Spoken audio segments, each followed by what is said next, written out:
మొత్తం అందరూ వచ్చేసినట్టేనా? ఆ, వచ్చినాం.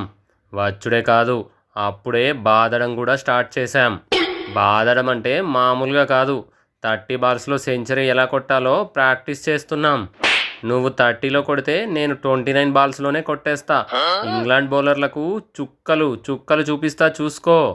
ఏహే, ఆపుతారా మీ గోల కాసేపు? ఏంది బ్రో నువ్వు గట్టిగా బ్యాటింగ్ చేసి టీమిండియాను గెలిపిస్తామంటుంటే గోలా గీలా అని మమ్మల్ని విసుక్కుంటున్నావు? 30 బాల్స్లో సెంచరీ, 15 బాల్స్లో హాఫ్ సెంచరీలు చేయడానికి మనం ఆడుతున్నది 20-20 మ్యాచ్ కాదు, టెస్ట్ మ్యాచ్ అని గుర్తుంచుకోండి. ఏదైనా క్రికెటే కదా బ్రో. అందులో అయినా ఉరుక్కుంటా వచ్చి బాల్ వేస్తారు, మేము లటుక్కున బ్యాట్తో బౌండరీ కొట్టేస్తాం. ఇందులో కూడా అంతే కదా? అంతే. గదే బాలు, గదే బ్యాటు, గదే దంచుడు.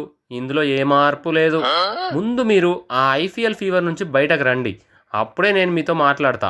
అప్పటిదాకా మీతో కటిఫ్. ఐపీఎల్లో బాగా డబ్బులు తీసుకొని బ్యాటింగ్ చేయలేదని బ్యాడ్ నేమ్ వచ్చేసింది. ఈ టెస్టులో ఇన్నింగ్స్కి ఒక సెంచరీ కొడితే జనాలు అదంతా మర్చిపోతారు.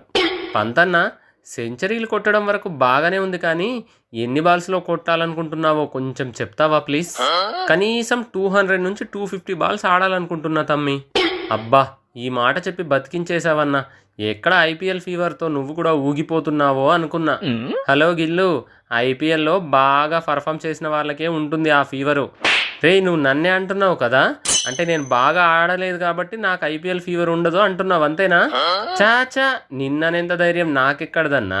నేను జనరల్గా చెప్తున్నా, నువ్వే అనవసరంగా భుజాలు తడమేసుకుంటున్నావు. ఐపీఎల్లో సరిగ్గా ఆడలేదని అందరికీ లోకం అయిపోయినా కదా. నేనేంటో చూపిస్తారా? ఈ టెస్ట్లో చూపిస్తా. ఎక్కడ చూపిస్తావు పంతు? మహా అయితే కీపింగ్లోనే చూపించుకోవాలి. బ్యాటింగ్ ఎలాగో నీ దాకా రావడం కష్టమే, ఎందుకంటే నేను వికెట్ పడకుండా గోడ కట్టి పడేస్తా కదా. మనకి ఇంగ్లాండ్తో 3 టెస్టులు ఉన్నాయి. ఏదో ఒక టెస్టులో నాకు బ్యాటింగ్ వస్తుందిలే, అప్పుడు చూపిస్తా నా పవర్, అంతే.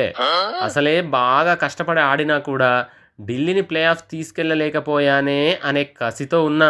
ఇప్పుడు ఆ కసి మొత్తం ఇంగ్లాండ్ మీదే చూపిస్తా. నువ్వు తగ్గొద్దు రాహుల్ అన్న.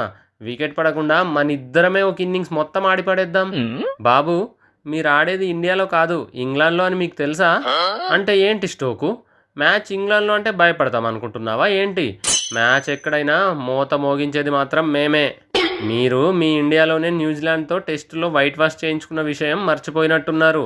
ఒకసారి గుర్తు తెచ్చుకోండి. అప్పుడు వేరు, ఇప్పుడు వేరు. ఇప్పుడు ఇక్కడ నేను కెప్టెన్ను. నేను చెయ్యేస్తే మట్టి కూడా మాణిక్యంలా మెరిసిపోవాల్సిందే. అట్లుంటది మన కెప్టెన్సీ అంటే. నాన్న గిల్లు, మన హెడ్ టు హెడ్ రికార్డ్స్ చూసావా? ఇప్పటి వరకు మేము 51 టెస్టులు గెలిస్తే మీరు మా మీద 35 టెస్టులు మాత్రమే గెలిచారు. అలా చూసుకున్నా మేమే తోపులం. ఎప్పుడో మన తాతలు ముత్తాతలు ఆడిన లెక్కలని ఇప్పుడు ఎందుకు స్టోక్ అన్నా? మన మధ్య జరిగిన లాస్ట్ 5 టెస్టుల రిజల్ట్ చూడు.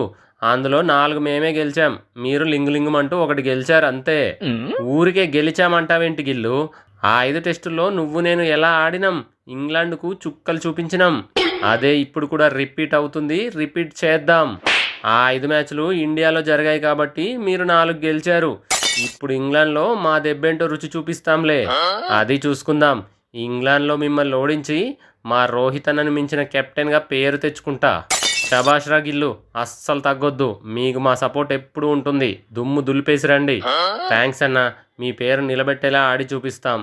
ఆల్ ది బెస్ట్ రా గిల్లు, క్లీన్ స్వీప్ చేసి తిరిగి రండి. ఓకే అన్న, థ్యాంక్ యూ.